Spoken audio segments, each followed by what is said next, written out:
आप सभी को राधे राधे। मैं आचार्य विनय जोशी, संस्थापक खंडित मूर्ति सेवा की अग्रणी संस्था श्री कृष्ण कथा सेवा ट्रस्ट। मैंने किस लिए वीडियो बनाई है, मैं किस लिए आपके पास तक आया हूँ, वो आपका समय न लेते हुए जल्दी से बता देना चाहता हूँ। हमारी सेवा के ऊपर किसी ने बहुत गलत ही भद्दी टिप्पणी की है, जो कि मुझे अच्छी नहीं लगी, जिससे मेरा मन व्यथित भी है, परेशान भी है। उनकी टिप्पणी सुनिए, उन्होंने क्या की। पहला उन्होंने ये कहा कि हम जो ये कार्य कर रहे हैं सेवा का, खंडित मूर्ति सेवा का, वो एक प्रायोजित है।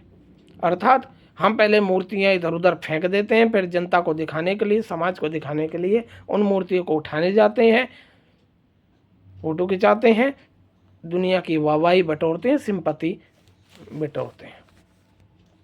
दूसरा उन्होंने कहा कि हम जो भी कार्य कर रहे हैं वह सिर्फ कृष्ण पर आधारित कर रहे हैं, सिर्फ कृष्ण के ही लिए कर रहे हैं। जैसे कि हम सिर्फ कृष्ण की ही मूर्ति उठाते हैं, कृष्ण के लिए कार्य करते हैं।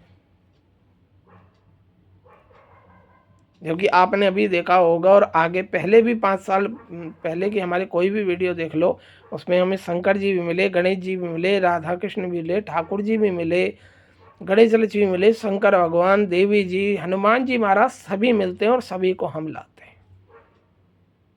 मुझे बुरा इसलिए लगा कि आप वो मुझे बुरा कहते तो मुझे इस बात की जरा सी भी ठेस नहीं पहुंचती।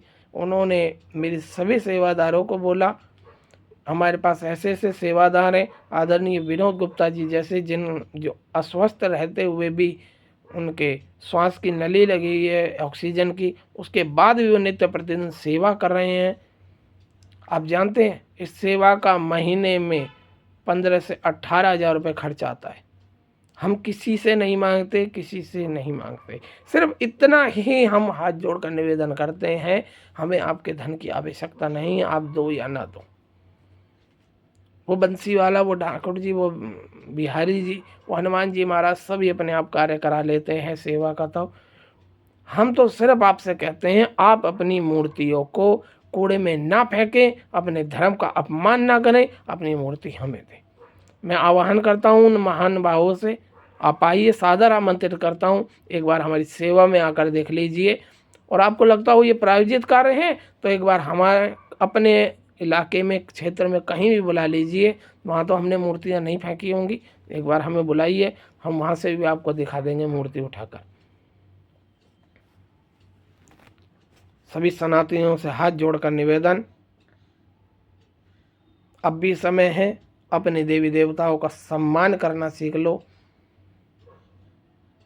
क्योंकि हम कोरोना जैसी परिस्थिति से गुजर चुके हैं। तुमने भगवानों को उठाकर फेंका सड़कों पर, भगवान ने तुम्हें उठाकर फेंका। दोबारा ऐसी परिस्थिति ना आए, इसलिए आपसे निवेदन कि आप ऐसे अपमानजनक बातें किसी सेवादार को ना करें। आपका तो कर्तव्य बनता है उन जैसे सेवादार, विनोद गुप्ता जी जैसे सेवादारों को जाकर सम्मानित करें, उनका हौसला बढ़ाएं। मुझे तो खुद विनोद गुप्ता जी से प्रेरणा मिलती है कि जब वो सेवा कर सकते हैं अस्वस्थ होते हुए, तो मैं क्यों नहीं कर सकता।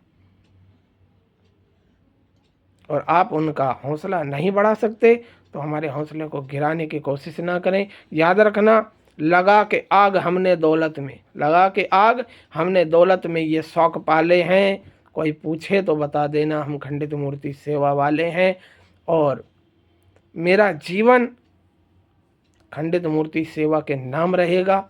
आपको क्या पता हम किस किस परिस्थिति से सेवा करते हैं। कई दिन तो ऐसा बीत जाता है कि हम सुबह सेवा पर निकलते हैं और रात तक हमें भोजन पानी से वंचित रहना पड़ता है, फिर भी हम लगन के साथ सेवा कर रहे हैं। क्यों? कि हमारे देवी देवताओं की मूर्ति सड़कों पर पड़ी मिलेगी तो हमें बहुत दुख होगा साहब, बहुत दुख होगा। आपसे धन्यवाद करता हूँ कि जो जो हम लोग हमारी सेवा में शामिल हैं, मैं उनसे प्रार्थना करता हूँ कि इन बातों पर ध्यान न देते हुए सेवा को निरंतर चलाए रखें। और आप सभी से हाथ जोड़कर निवेदन करूँगा, सनातनी होने का फर्ज निभाएं। या तो मूर्तियाँ लानी बंद कर दें, और या फिर अगर वो खंडित हो जाती हैं तो आप हमें दें, या उन्हें भूमि विसर्जन करें। साहब ये वही देवी देवता हैं जिनसे हम बहुत सुख की बात कामनाएं करते हैं। पहले तो उनसे सुख की कामनाएं करते हैं, मुरादें मांगते हैं, जब वो पूरी कर देते हैं तो उन्हें कूड़े में फेंक देते हैं। क्या समझते हो दोबारा दुख नहीं आएगा तुम्हारे पर? और तुम्हारे पर दोबारा दुख आएगा तो फिर किसके द्वारे जाओगे साहब? फिर किससे मांग कर लाओगे? बड़े दयालु हैं हनुमान जी महाराज, बड़े दयालु हैं मेरे सभी देवी देवता। इनका अपमान न करें। श्री कृष्ण कथा सेवा ट्रस्ट की एक ही पहचान, नहीं होने देंगे खंडित मूर्तियों का अपमान। धन्यवाद। राधे राधे।